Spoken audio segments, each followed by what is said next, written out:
Bien, estamos aquí en el segundo bloque en Hora Punta, en Betel Radio 100.1 FM el día de hoy. A ver, a mí me ha sorprendido cómo la policía en Venezuela parece, a ver, atacada por una cerrazón sin resultados, sin posibilidades de reaccionar. Aunque ciertamente han habido policías que han dejado pasar manifestantes, que seguramente han conversado con manifestantes en Venezuela, que no han sido tan violentos y represivos como pareciera, pero terminan siendo, a ver, no sé si los policías pues, que están en la calle normalmente, los policías de tránsito, los que están, lo que sería acá, pues no sé, un policías pues, que están en la calle caminando, porque las facciones de la policía y del ejército, que son de inteligencia, que son de operaciones especiales y todo por lo motivo, están cerradas a favor de Nicolás Maduro.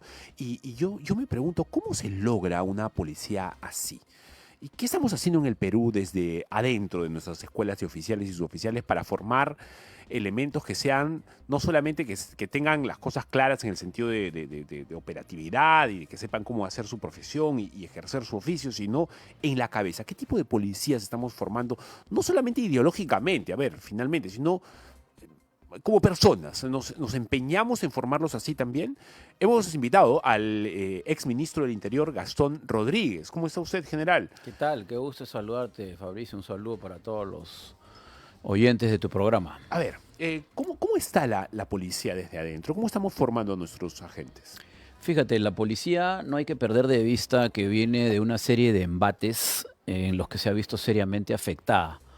Desde las críticas con motivo de las marchas que se produjeron desde el año 2020, en donde se les indicaron como que habían hecho el excesivo uso de la fuerza, como que se les denostó el uniforme arrojándoles pintura roja, como que desde la noche a la mañana pasaron de ser los héroes que la gente saludaba en pandemia desde sus balcones, porque les llevaban distracción, alegría, protección y seguridad, a los villanos que atacaron a mansalva, a personas inocentes que reclamaban pacíficamente una sucesión gubernamental, ¿no? Eso no hay que perderlo de vista, porque no es justo que a la policía se le golpee todo el tiempo, se le denoste y se le vilipendie en algunos casos, y luego cuando hay un tema de inseguridad voltees a gritar: policía, ¿dónde estás?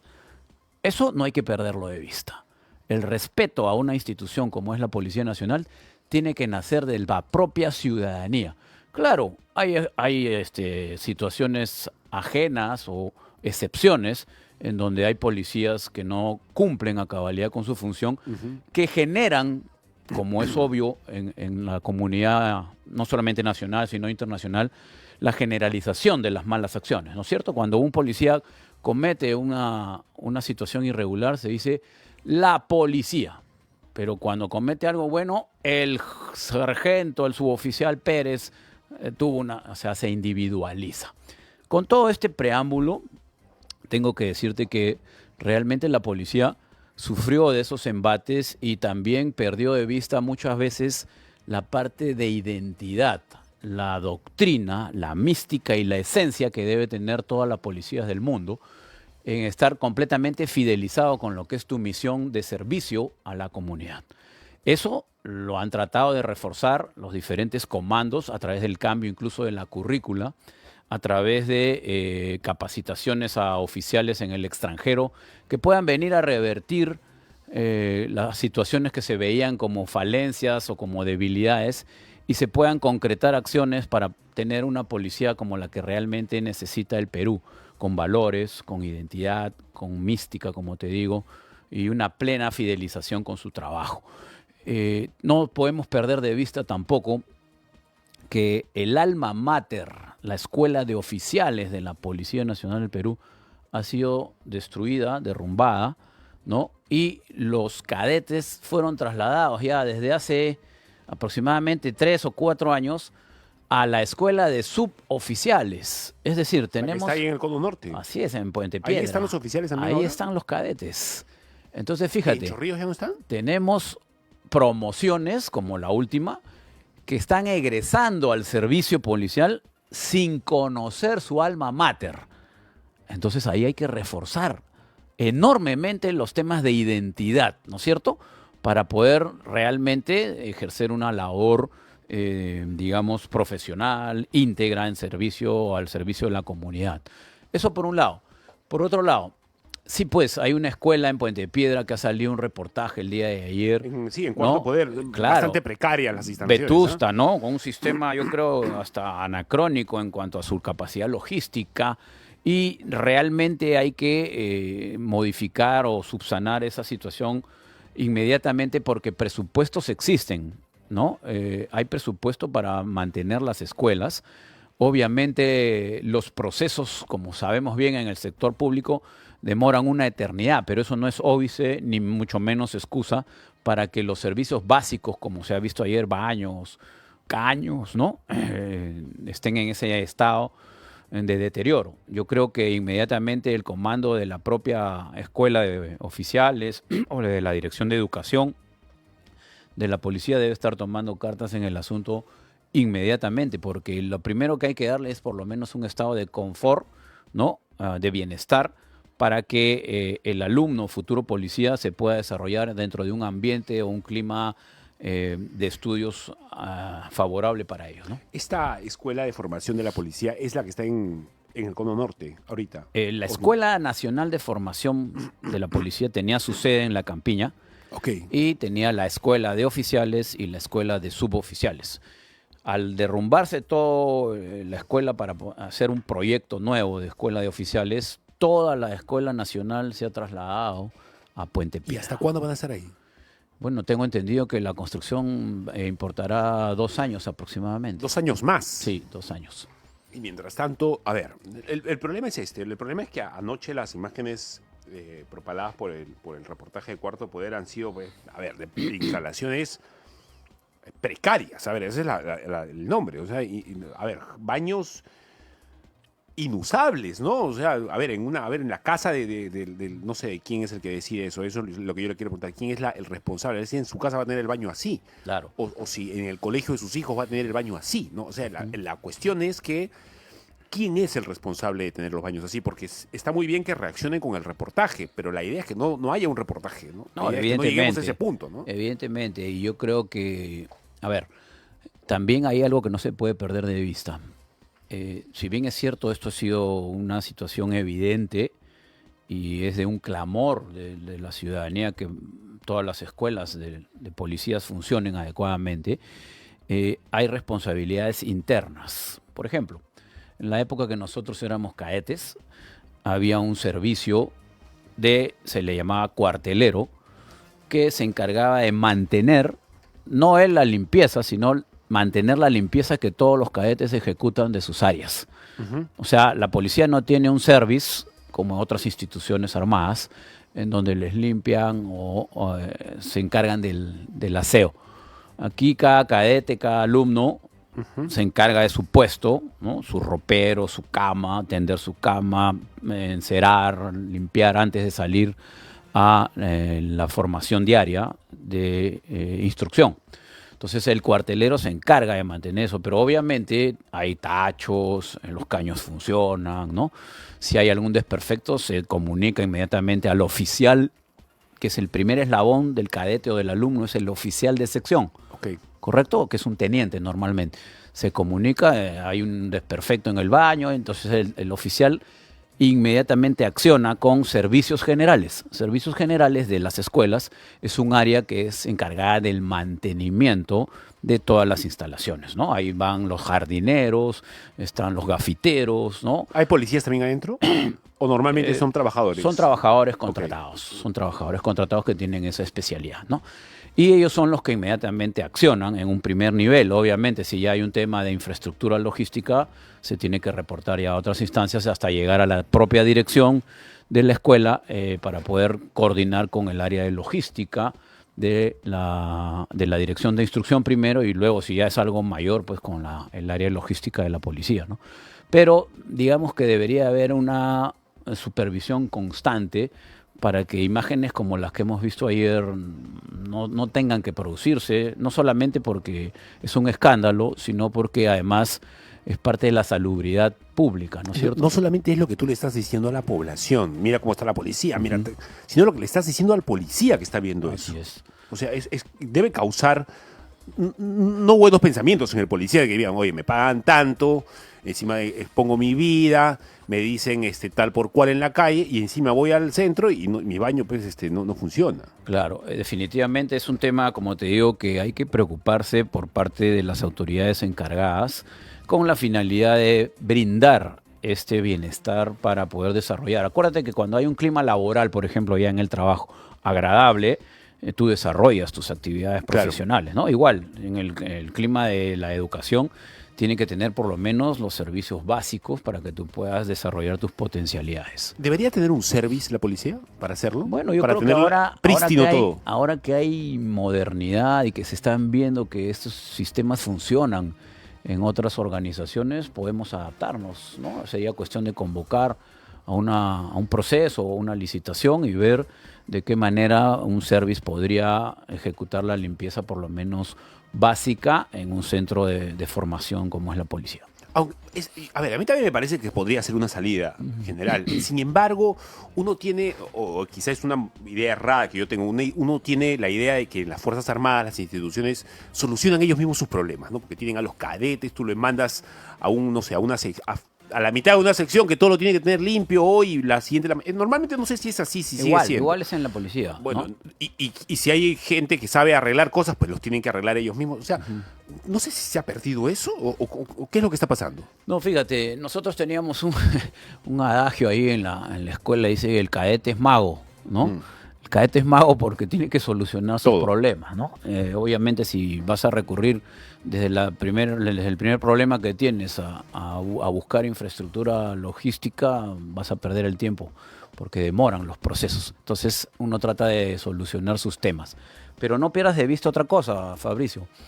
El hecho de estar dos escuelas en una también reporta el doble de personal, ¿no? El doble de soporte logístico y el doble de todo. El doble de uso. De usos, ¿no? Entonces, o sea, se te malogra más rápido las cosas. Claro, por ahí también es un tema en el que se tiene que administrar adecuadamente para poder superar esta falencia que ha sido vista y que no hace ningún bien a la policía en sí, porque proyecta una imagen pues de que qué clase de policías son los que salen a la calle si ni siquiera pueden mantener una infraestructura adecuada, ¿no? Y obviamente hay una preocupación. Entiendo que el propio comandante general ha tomado cartas en el asunto anoche mismo, pidiendo las explicaciones del caso en primer lugar y luego actuando como debe de actuar en el campo de la administración.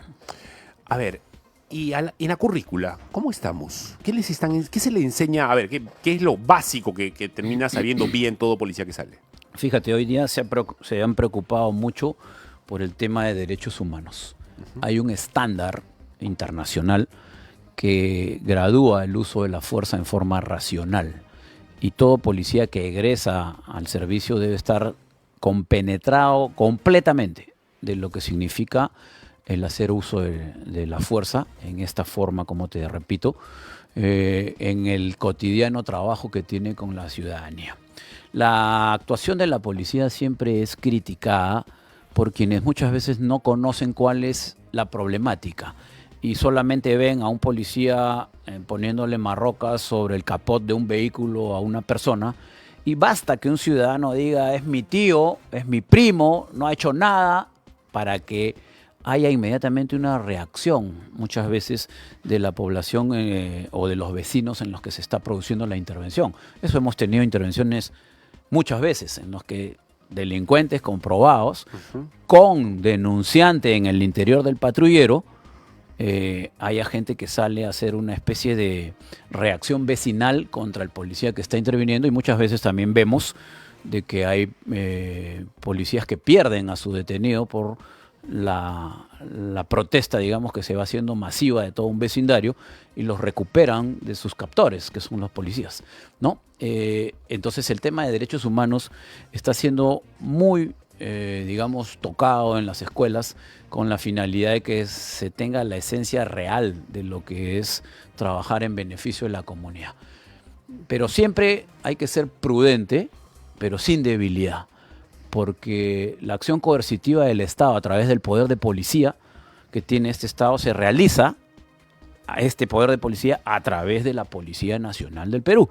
Entonces, Tú no puedes ir a una intervención de riesgo con delincuentes de monta grande a hablarle pues verbalmente desde el principio con una pasividad que obviamente te gane en la moral y termine la intervención al revés. Entonces, esa gradualidad de cómo emplear la fuerza de una manera positiva es la que se está incidiendo. Luego de eso tienen legislación. Perdón, hagamos una pausa ahí. Sí. ¿Se está incidiendo en, al final, qué?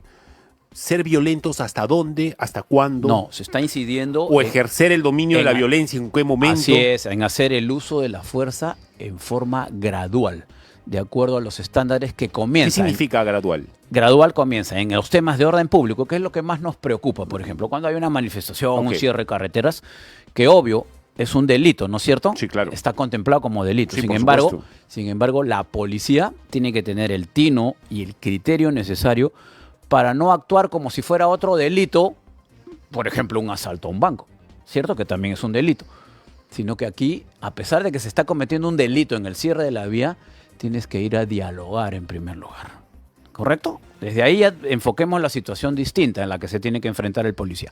Vas a dialogar, vas a conversar con las personas, luego pasas de eso a un segundo nivel, que es el control físico, ¿no? Luego de eso pasas ya recién a lo que es el tema de actuar con gases lacrimógenos. Y siempre cumpliendo esos pasos. Cumpliendo los pasos, porque fíjate, la policía es la protectora de la ciudadanía.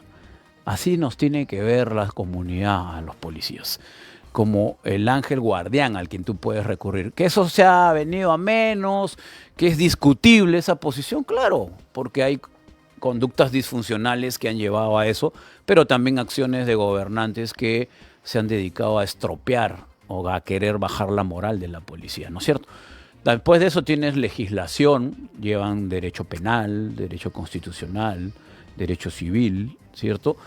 Criminalística, ¿no? Todos los comportamientos delictivos, ¿no? Se llevan reglamentos internos de la Policía Nacional para que el efectivo salga realmente compenetrado de lo que teoría es del delito, me imagino que deben llevar. También hay cursos administrativos, ¿no? Como matemáticas, estadística, ¿no? Administración, con la finalidad de que haya un efectivo que salga con conocimiento realmente, como en el caso de los suboficiales que salen como técnicos y en los de oficiales que salen como bachilleres en administración y ciencias policiales.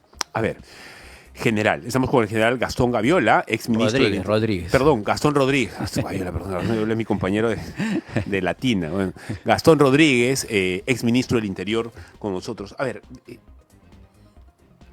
¿por qué no funcionaron las marchas últimas? Porque las estuvieron avisando General Rodríguez con bombos y platillos. Supuestamente medio país iba a parar, los amigos de Perú Libre, del Bloque Democrático, los amigos de Verónica Mendoza, etcétera, nos prometían un Perú en llamas, o por lo menos bastante movido.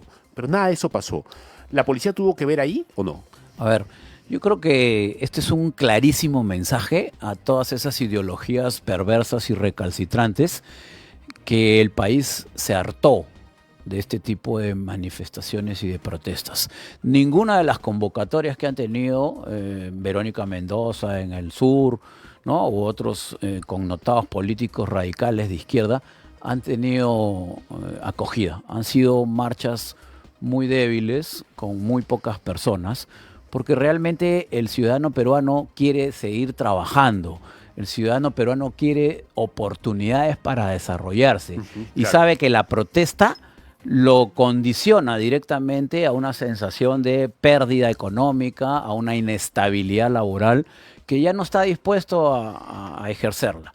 Sobre todo cuando ve que estos dirigentes no siempre dicen la verdad, los sorprenden, ¿no? Y estas ideologías trasnochadas cada día van perdiendo posición en el continente. ¿Cómo se llega a una policía tan domada como la venezolana? ¿Cómo es? A ver, pensemos mal, ¿verdad? Yo sé que los policías son expertos porque tienen ustedes que ponerse a pensar como el criminal en algunas cosas, sobre todo cuando son investigadores, ¿verdad? Cuando son detectives. ¿Cómo hace un dictador de la calaña de Nicolás Maduro para convertir a su policía en a ver, en la guardia personal casi de un narco, ¿no? ¿Cómo es eso? ¿Cómo A llegamos ver, a ese punto? Mira, yo diría que sí, tiene todos los visos de dictador ya Maduro, ¿no? Pero yo quisiera hacer otro enfoque que no hay que perder de vista. Yo creo que Venezuela se ha convertido hoy en día en un país dominado por el crimen organizado, en donde el narcotráfico, el cartel de los soles que involucra a los altos mandos Que militares. tiene que ver con Sí, claro. con las chatarreras que tienen los policías acá, Así ¿verdad? es. Los fideos, como le decimos aquí. Bueno, allá tienen Bueno, unos soles, creo claro, que son, ¿no? los soles son de los generales, que son los que están controlando toda esta cúpula de poder, ¿no? Pero donde la transnacionalización del crimen ha sido, yo creo que una fuente en donde rápidamente caló dentro de Venezuela, se posicionó y luego eso se expandió. Entonces tienes tú los trenes de Aragua, las organizaciones criminales, todos ellos coludidos de una u otra forma en donde este dictador, este presidente, ha generado un sistema que venía ya desde el propio chavismo, ¿no? Entonces, cuando tú tienes instalado un sistema y eres parte de una fuerza del orden, sea militar o policial, y te dicen, el dictador, como decimos nosotros, te va a nombrar a ti como jefe de la policía, del ejército. La pregunta es, ¿estás con el sistema o no estás con el sistema? ¿Eres elegible o no eres elegible? Entonces, ya depende de cada persona decir si todos nos vemos iguales, yo por qué no voy a comandar, ¿no? Comandas, eres parte del sistema, entonces continúa esa política de fidelización con el sistema de gobierno, claro. y obviamente el gobierno genera pues sueldos exorbitantes, se habla de 12.000, 13.000 dólares que ganan ya los militares de alto rango, tienen todas las comodidades, ¿no? Entonces, cuando tú tienes a las Fuerzas Armadas de parte tuya y ejerces este tema de crimen organizado, en donde tienen dos fortalezas, ¿ah? La primera es, tienen a las Fuerzas Armadas, y segundo, tienen la soberanía del país para no permitir el ingreso de ninguna fuerza extranjera. ¿Por qué? Porque ellos dominan esa visión de país, entonces dicen, nosotros somos el país de Venezuela y solucionamos nuestros problemas internos. Aquí estamos manejando la situación. ¿Tú crees que va a haber alguna intervención extranjera militar? La respuesta es casi improbable. ¿Por qué? ¿Por qué? Porque definitivamente yo creo que Venezuela no está sola en este momento, no solo los demócratas, sino tampoco los dictadores que están en el gobierno. Tienen a Rusia, tienen a China, tienen a Irán y otros países de esa índole ideológica que los han reconocido ya. El hecho que entre una fuerza demócrata, ¿de dónde provendría? Solamente Estados Unidos, como entró en Panamá. Eso generaría un conflicto a nivel mundial, ¿cierto? Y yo no sé si están tan, digamos, predispuestos las Fuerzas Armadas americanas a ingresar al país de Venezuela. Entonces, no. Con Biden no. Y no sé si con Trump tampoco. La respuesta es no. Yo diría que no. Entonces, la solución tendría que venir de adentro mismo, de algún militar que realmente en la esencia de cómo se formó aflore en estos momentos, porque hemos visto hasta mensajes de la hermana del ministro de Defensa, ¿no? De Vladimir Padrino, que le dice que se acuerde cuando era pequeño y jugaba en libertad. Niños, etcétera. Sí, bueno, sí. Algo de eso tendría que suceder en donde altos mandos le den la espalda a este nefasto sistema y desde adentro se pueda generar una contra que le permita a Venezuela recuperar su libertad. Yo conversaba con algunas personas de Venezuela hace unos días y me decían que ellos habían participado en marchas que, para que usted se dé cuenta, me decían, era como toda la Javier Prado, llena de personas en contra del régimen, pero por el lado de la Marina, Fosse, tenías otra marcha en apoyo del mismo tamaño. Entonces es un país dividido, y con ese tipo de marchas, con la represión tan violenta que se está viendo hoy día en medios de comunicación, no se va a lograr derrocar a este tipo. Cuando nosotros conversamos con los venezolanos que están en la calle en general, si pescamos a un chico de menos de 30 años, venezolano o chica, te van a decir, yo no me acuerdo de cómo era Venezuela cuando estaba bien. Porque son Claro. tan dentro del hecho. En la policía debe haber gente así también. O sea, gente que ya se ha formado con el cassette que le han puesto desde que Chávez está ahí adentro. Claro, claro. Por eso tú ves a la Guardia Nacional cómo reprime y detiene y golpea a su libre albedrío. O sea, ahí no hay derechos humanos. Los protocolos del uso de la fuerza internacional ahí simplemente no existen, ¿no? Se ve cómo los suben a la moto, le tiran codazos, los golpean o les disparan en el piso. Entonces realmente se está viendo situaciones que lindan con crímenes de lesa humanidad, ¿no? Hay torturas, hay secuestros, la privación de la libertad. Son temas que se tendrían que estar viendo a nivel internacional, pero tenés a una Organización de las Naciones Unidas, a una OEA, que no se pronuncian en forma efectiva, están dubitativos, responden a intereses, ¿no? El canciller del Perú tuvo una magnífica presentación cuando los aclaró en el propio seno de la OEA, ¿no? Y al final la votación, ¿cómo fue? No alcanzaron los votos para poder condenar y censurar la situación que se producía en Venezuela. Entonces, estamos hablando de toda una sistematización en donde ideologías... Lo cual sí configura delito de lesa humanidad, Claro, porque tiene claro que que ser generalizado el Claro, acto. ¿verdad? pero lo que quería decirte para terminar era este punto es que las ideologías recalcitrantes, perversas, nefastas, que los demócratas no las entendemos, cada vez calan más en personas de este tipo que van regentando regímenes de este tipo también, ¿no? Entonces, ya tienes a varios países en Centroamérica, ¿no? Se habla de un Biden socialista, como tú lo has dicho, ¿no? Rusia. Entonces, lo que pasó en la inauguración de las Olimpiadas, que escuchaba en tu programa al inicio, ¿no? Y ciertas conductas que se van generalizando en el espectro de la comunidad, de la vida diaria, pero que no todos están dispuestos a aceptar. Y cuando sucede esta situación de encuentro de ideologías, se producen este tipo de hechos. Lo peligroso es que las ideologías de izquierda, recalcitrante y perversas, se hacen fuertes cuando el pueblo no tiene la fortaleza de poder conculcarlas o enfrentarlas. Cuando tú dejas mucho tiempo engañado por estos regímenes, ya no puedes reaccionar, te ves atrapado, porque lo primero que hacen es captar a las cúpulas de las Fuerzas Armadas y Policía para garantizar la seguridad. Tú has visto que cuando alguien da un golpe, está con el ministro de Defensa, el ministro de Interior, con todos los generales al lado, las Fuerzas Armadas. Claro, porque ellos son los que controlan al final lo que la situación demande. A ver, hablando de generales al lado, la señora Dina Boluarte ha anunciado en este mensaje presidencial último que ha dado el cambio de nombre del Ministerio del Interior a Ministerio de Seguridad Pública. A ver, no ha hecho muchas más especificaciones. Durante la semana han habido algunos visos. Porque no las conoce, por eso no las hace. A ver, ¿qué significa este cambio? ¿Es solamente un cambio de nombre? ¿Qué tiene que haber detrás para que esto realmente funcione y no se quede simplemente en un cambio de nombre más? Claro, significa una actualización de lo que la vorágine de la modernidad va consolidándose a nivel mundial. La seguridad pública es la acción que toma el Estado para garantizar el orden público que proteja a las personas, ¿correcto? Eso es la seguridad pública.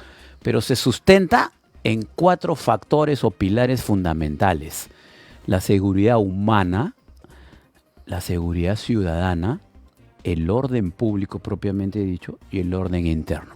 Cada una con su especial connotación. La seguridad humana, de naturaleza humana, que es aquella que nos previene de los graves peligros, ¿no? Y generales además, porque es multidimensional la seguridad humana.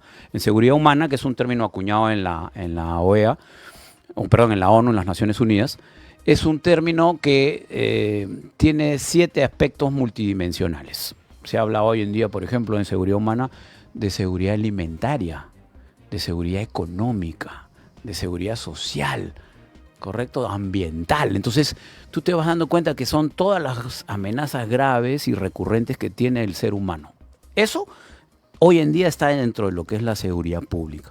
La seguridad ciudadana, que todos la conocemos, ¿no? Que es el esfuerzo integrado y articulado del Estado en sus 3 niveles de gobierno para tener convivencia pacífica, recuperación de espacios públicos y la reducción de los delitos y faltas. Luego tienes el orden público, que es de naturaleza jurídica, representa el equilibrio social en donde la población se puede desplazar con tranquilidad, y luego el orden interno, que es de carácter político. Lo que se está queriendo dar con el cambio de nombre no solamente es un cambio de nombre, sino es consolidar que el Ministerio del Interior de hoy en día, a través de ese cambio de nombre, tenga un espectro mucho mayor en la vida común del país, como lo hay en otros países, ¿no? Entonces, de eso se trata. Ese ha sido el concepto inicial del cambio. A ver, ¿va a haber cambio entonces, cree usted? ¿O qué se necesita más allá de simplemente tener pues claro el concepto inicial? A ver, para hablar de cambio no solamente es modernizarnos a través de un decreto. Para que haya un cambio, yo lo dije 2 días o 3 días antes del discurso, tiene que haber... A ver, la institución que previene, investiga y combate la delincuencia, ¿quién es? La Policía Nacional.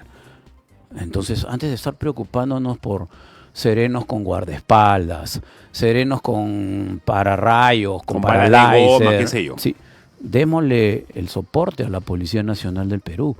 Hay un plan de fortalecimiento de capacidades que todo el mundo lo habla, Mariano Santos al 2030. ¿Qué significa soporte? Soporte para poder combatir los términos de inseguridad. ¿Por qué? Este plan tiene algo especial, Fabricio. Fue un plan concebido y estructurado por la propia policía, en el cual se abordan el fortalecimiento de capacidades logísticas, del factor personal, ¿no? El factor humano, de adquisición de aeronaves, patrulleros, ¿no? Y que representaba un alto costo, pero que no se ha invertido ni un sol en ese plan. En este discurso, la presidenta mencionó algo del fortalecimiento de capacidades. Yo creo que ese es el primer paso. Si tú tienes, por ejemplo, a ver, la comisaría de tu sector, ¿en qué barrio vives tú? Yo vivo en Jesús María. Ya, Jesús María, por ejemplo, tenía hasta diciembre del año pasado 10 unidades de patrullaje. ¿Recuerdas esos carritos plomos chiquitos patrulleros? Ahora claro. ya no están. ¿Por qué? Se terminó el contrato del renting, ¿no? Que era, entraban y salían los vehículos, se terminó ese contrato. ¿Qué hizo el gobierno? Compró camionetas, las camionetas plomas que vemos actualmente.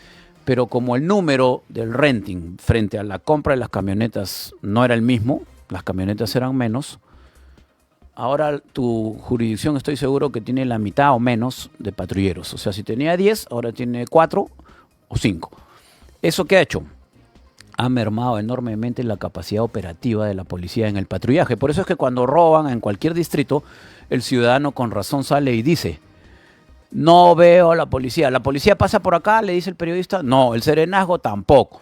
No hay recursos para que la policía tenga una presencia activa en las calles. Entonces ahora se está tratando esto de manejar a través del plan Amanecer Seguro, que salen todos a la calle, ¿no? Anochecer seguro, de retorno al trabajo seguro. Claro, hay que buscar una forma de hacer presencia en la comunidad cuando por recursos no la tienes. De esos 5 patrulleros que tiene tu distrito, hay un patrullero, por lo menos, si no son 2, que está en dosajes etílicos todo el día con los choques que se producen en el distrito. Tienes otro en patrullero en puesto fijo en una entidad del Estado, digamos, importante, o en una embajada que esté amenazada. Y tienes para patrullar 2 o 3 carros. Entonces, de 10, bajaste a 2 o 3. ¿Qué le pides al comisario de presencia? ¿Qué le pides? ¿Dónde están? Eso se tiene que atender inmediatamente. Lo segundo, la problemática del país en seguridad se sigue atacando con un solo eje, el preventivo. O sea, yo pongo un policía aquí, pongo un sereno acá. Eso es imposible. O sea, en ninguna parte del mundo la prevención es integral. No es integral. ¿Por qué? Porque aún tú tengas un policía en esta cuadra, a la hora que está en la esquina pasa una moto por acá y te arrancha el celular, ¿no es cierto? Y lo primero que vas a decir es ineficiente, eso no hay policías, no se ve. O sea, de esa forma no. Hoy en día se apuesta por las Smart City, que son las cámaras de videovigilancia y toda la tecnología que hay, para poder de una u otra forma coberturar la mayor parte del espacio. Pero también son medidas preventivas.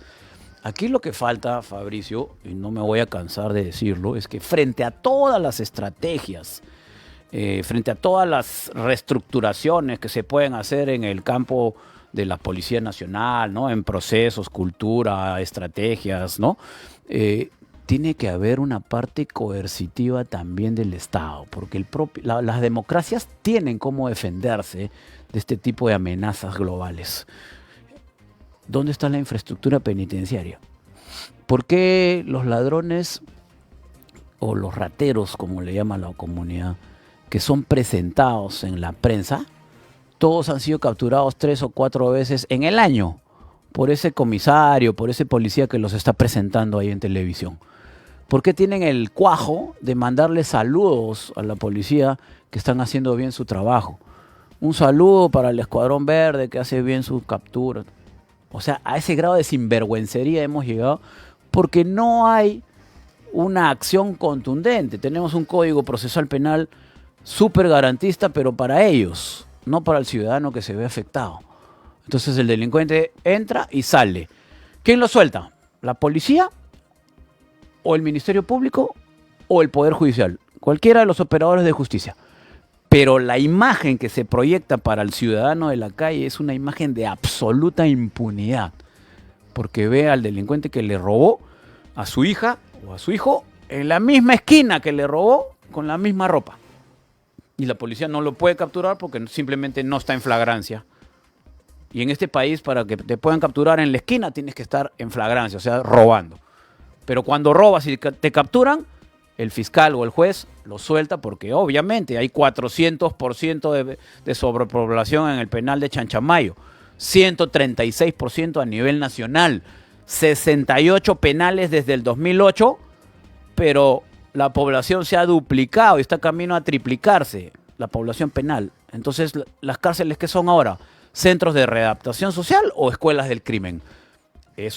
Todo eso es un problema de país que no lo vamos a resolver simplemente poniendo más patrulleros o poniendo más policías en la calle. Nayib Bukele, con las excepciones de su país más pequeño y todas estas cosas.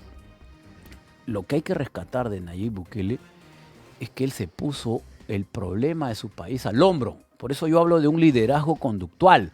No solo es pararte y dar un discurso de 5 horas, no solamente es pararte y dar un decreto supremo. Es vivir el tema, porque sin seguridad no hay inversión. Nayib Bukele se fue al Congreso con todos los proyectos de ley, ¿cierto? Con políticas públicas claras, definidas, y estuvo con el poder coercitivo de su Estado, de su gobierno, que fueron los militares. Y le dijo, esto es lo que quiero yo para terminar con las maras, especialmente la mara salvatrucha, que era la que reinaba en su país. Y obviamente en 6 meses construyeron un penal para 20.000. Entonces, toda la acción que realizan tus operadores de justicia, policías, fiscales y jueces, se ve cristalizada, porque ese producto que te está atemorizando termina en una prisión. Claro, inmediatamente salen pues los ONGeros, los derechos humanos, ¿no? Que los presentas con calzoncillo blanco, pelados, ¿no? Oye, a ver, tú pregúntale a un ciudadano que lo han arrastrado por la calle, que le han matado a su hijo, a su hija por un celular, si no quiere ver a esos delincuentes de esa manera desfilando a las cárceles. Entonces, aquí, como te digo, hay opiniones de todo tipo, pero lo que no hay es una acción contundente que realmente ponga firmeza en esto. A ver, y entonces, la acción, el trabajo de Santibáñez, del ministro Juan José Santibáñez, que lo hemos tenido aquí en el estudio hace algunos días, ¿cómo lo ve? Juan José tiene las mejores intenciones. Él conoce el sector, ¿no? Es un ministro que está saliendo a la calle. El ministro del Interior, a ver, yo también discrepo acá con algunos ministros. Sí, es el encargado de las políticas públicas por mandato constitucional, de gestionar, es el gestor. Pero ahorita el país necesita un ministro que no solamente esté con terno gestionando en su despacho. En todos los demás ministerios no hay inconveniente, pero en el Interior necesita a alguien que realmente proyecte por lo menos la imagen de que se está haciendo algo, ¿no? Y en ese sentido, Santibáñez es un hijo de policía, O sea, él ha estado desde pequeño metido en el mundo policial, conoce el sector porque ha sido viceministro, ha sido jefe de gabinete y está tratando él de plantear nuevas situaciones frente a la situación, valga la redundancia, de criminalidad que vive el país, y siendo, a pesar de que es parte de un gobierno que está ahí nomás, ¿no? Está hablando de subirle el sueldo a los policías. ¿Eso se puede? ¿Es posible eso? Entiendo que hay todo un estudio, que no solamente es el del propio Congreso, sino a nivel gobierno, y que se daría en 4 armadas, que de una u otra forma sería un incentivo, porque el policía que realmente está compenetrado con su función y con su misión, trabaja porque realmente así lo entiende, que es una necesidad para la comunidad. Pero un aumento de sueldo después de tantos años yo creo que sería un incentivo también para seguir adelante, ¿no? Entiendo que hay esos estudios. ¿Recordará usted aquella política en Colombia hace varios años? La recordó el ministro Santibáñez cuando estuvo acá, de tener toda una especie de estrategia con la policía. Primero le subimos los sueldos, y le subimos ostensiblemente los sueldos a la policía, e inmediatamente iniciamos una investigación sobre quiénes son los que tienen, faltas, no sé si han sido en la foja de servicios, no sé cuál es el término, pero a ver, si has cometido más cositas, te van sacando las cosas, y a los que tengan menor puntaje o menor foja de servicios, lo sacan. Y quedas con una policía realmente fuerte en lo moral, que esté ganando bien y que no tenga necesidad de pedir una coima, digamos. Claro, lo que pasa, Fabricio, es que la policía desde hace algunos años comenzó a trastocar un poco con estos pensamientos de ideologías de izquierda también, con estos caviares, ¿no? Que estuvieron por el Ministerio del Interior mucho tiempo. Y sí, claro, hay que proteger a la población policial, hay que evitar abusos y excesos, pero se generaron una serie de situaciones en donde se trataba de asemejar el tipo de régimen disciplinario del policía con un proceso de carácter penal en las calles, ¿no? Entonces se comenzó a hablar del debido proceso. Y si tú tienes que la Policía Nacional, por Constitución, se rige por sus leyes y por sus reglamentos, oye, ponle un estamento que realmente controle eso. Pero si tú lo vas a asemejar a un proceso judicial en la calle, vas a ver que estás perdiendo de vista lo que es la esencia de toda institución que se precie de ser eficiente. ¿Cuál es? La disciplina. Y eso es condición sine qua non para poder trabajar en seguridad. Entonces, ¿qué pasaba? El oficial de ronda encuentra al patrullero en la esquina de la casa del señor Fabricio Escajadillo en Jesús María, con la boca abierta, durmiendo, sin gorro, el otro con el celular, jugando ahí. Llega y ya no lo podía sancionar como era antes, que era un correctivo. A ti te sancionan con 4 días de sanción, ¿no? Y obviamente corriges ese accionar. ¿Pero qué hicieron? Primero pasaron de los 4 días de sanción, que tú te quedabas tus 4 días en tu cuartel. No, eso es secuestro. Estas ONG, esta gente de esa mentalidad. Bajen a las 11 de la noche, entonces te quedabas hasta las 11 de la noche. No, a las 11 de la noche es muy tarde para que el policía se vaya a su casa, le puede pasar algo. Bájenlo a las 6 de la tarde. Y por último, ya no, solamente va a su legajo. Entonces a ti te ponen 4 días y si tú no estás bien formado y eres un policía laxo, bueno, pues tienes 4 días que van a tu legajo, pero no te pasa absolutamente nada. O sea, dejó de ser una función correctiva eso. Claro. ¿No? Entonces, ¿qué pasa? Te llenas de castigos. Pues sigo siendo sinvergüenza, falto, duermo en la casa de cualquier persona, ¿no? Esa parte coercitiva se perdió con este tema del reglamento de la ley disciplinaria, que entiendo es algo que también se va a corregir. ¿Qué significó? ¿Ablandó a la policía? La ablandó. ¿La puso más suavecita con la gente o algo así? A ver, lo que pasa es que la policía tiene unas situaciones que tiene que enfrentar que son siempre distintas. El policía tiene que estar preparado para hablar con un señor de edad y hacerle cruzar la pista, para hablar con un señor de saco y corbata, que es un eminente empresario, abogado, ¿no? O emprendedor, y también para enfrentar pues al delincuente más avesado en los tugurios de Lima, ¿no? Correteándolo a través de un desagüe o arrojándote a las riberas de un río o metiéndote a los lugares más recónditos, ¿no? En donde te sacan con orines en taza o te tiran excremento, ¿no? O te amenazan con verduguillos. Todas esas cosas las pasa el policía.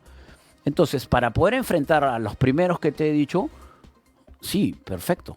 Hay toda una estructura de instrucción en la escuela. Pero para enfrentar a los segundos, no solamente tienes que ser un caballero y cortés, también tienes que tener un impulso que te dé la fortaleza necesaria para enfrentar ese tipo de criminalidad. Entiendo. ¿Cierto? Entonces tú no puedes decirle al criminal, oye, ese es mi derecho, ¿sabes qué? Y tú no puedes hacer esto, primero te voy a quejar, ¿no? No, el policía tiene que actuar con la contundencia y con la fortaleza que necesita el país en estos momentos. Entonces, si tú tienes a un policía que le pones 4 días de sanción porque no hizo bien una situación y se va donde el abogado, se va al defensor del policía, te manda una carta al defensor del policía, al general, el jefe, que es el que ordenó tal o cual operativo, y que les expliques al defensor del policía por qué motivos al policía le han puesto esos 4 días, ya se va desnaturalizando la situación. Y eso también tiene que cambiar. O sea, respetemos, nadie va a permitir abusos, ¿no? Los comandos tendrán pues que en esta reestructuración ser mucho más aplicados. Yo lo que les digo a los policías es, tenemos que reenamorar a los policías de su función. Pero ¿saben quiénes tienen que reenamorar? No solamente el gobierno, no solamente el ministro de turno, no solamente los comandantes generales y generales. La población tiene que empezar a apostar por su policía nuevamente. Y si para eso se necesita una reestructuración, una modernización, bueno, en buena hora, pero que sea la propia policía la que lo haga. Una pregunta final, general. ¿Cómo están las vocaciones? ¿Los chicos están queriendo entrar a ser policías o no? No, hay un ausentismo, porque eso ya es un problema país. Hay pérdida de valores, la educación no es buena, esos arraigos de vocaciones de servicio se han disminuido, ¿no? Hoy día tú le enseñas una foto de Abimael Guzmán a un muchacho y te dice que es José María Arguedas, ¿no?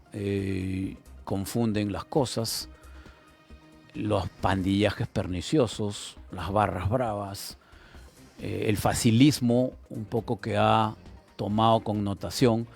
Y obviamente cuando tú le hablas, mira, la institución policial es para servir a la patria, en beneficio de la comunidad, enfrentándote al delito, al delincuente, y vas a ganar tanto, ¿sabes qué? Gracias.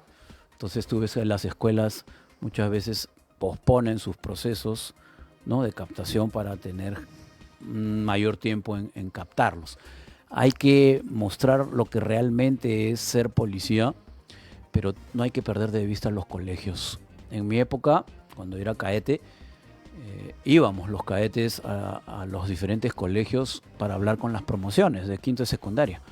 Y les hacíamos una explicación de lo que era la función policial y cómo nosotros la amábamos para poder brindarles garantía y seguridad. Y no te miento, Fabricio, saliendo, habían chicos que salían detrás nuestros a decirnos que querían ser policías. Eso se ha perdido, pero yo creo que la misma sociedad tiene también responsabilidad en esto, porque se denostó mucho a la Policía Nacional con estas marchas, con estas protestas, con estos gobiernos engañosos que hubieron y que golpearon duramente la moral de la Policía Nacional. Su reflexión final, general, sobre todo sobre el estado de las escuelas. Hemos comenzado hablando de eso después del reportaje ayer de un dominical en donde mostraban, pues, a ver, baños o instalaciones de la Escuela de Formación de la Policía ciertamente en estado bastante precario.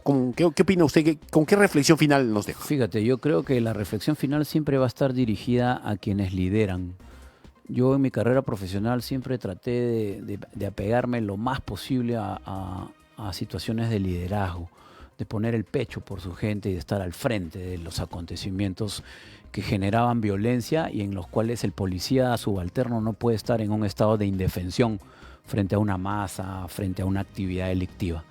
Siempre estuve al frente y esa sería mi reflexión final, que los comandos estén al frente de su personal, que vean cuáles son las necesidades, que agoten los medios para poder subsanarlas, porque necesitamos hoy más que nunca una policía fuerte. Si hay que reestructurar, si hay que modernizar, si hay que reorganizar, que sea el propio comandante general que explique a la ciudadanía qué cosa es lo que se va a hacer. Que no se deje imponer por la política solamente, porque eso lesiona también la moral de la policía. Pero si hay que hacerlo, sí, hay que mirar hacia adentro también.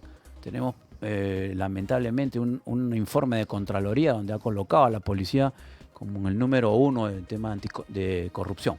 Eso se tiene que cambiar. Y hay que enseñarle a las nuevas generaciones qué cosa significa ser policía también. Porque tenemos promociones por Zoom, tenemos promociones pandemias que estudiaron por Zoom.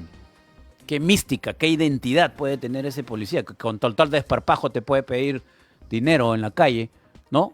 Con su uniforme de reglamento, cuando eso es un templo para nosotros, los policías de vocación. Entonces todo eso hay que cambiarlo, todo eso hay que mejorarlo. Realmente necesitamos un gobierno fuerte en este país que realmente ponga las cosas en orden. Ojalá que el próximo gobierno sea liderado por gente que realmente la tenga clara. Mi reflexión final es decirle a todos los policías a lo largo y ancho del territorio nacional que nunca desmayen en el accionar que tiene la policía y en la responsabilidad. Y mi reflexión para la sociedad y la ciudadanía es que siempre valoren el trabajo que hace la Policía Nacional, que le den la oportunidad siempre de poder brindar sus servicios en forma efectiva y que apuesten por una institución que tiene que ser modernizada, que tiene que ser reestructurada probablemente, pero que también tiene que ser apoyada por el vecino y el ciudadano. Muchas gracias, general. Muy amable. A usted, Fabricio, muchas gracias. Que Dios le bendiga. Hemos estado con el general Gastón Rodríguez, ex ministro del Interior, aquí sobre la situación de la policía en el Perú. Vamos a una pequeña pausa y regresamos con una pregunta.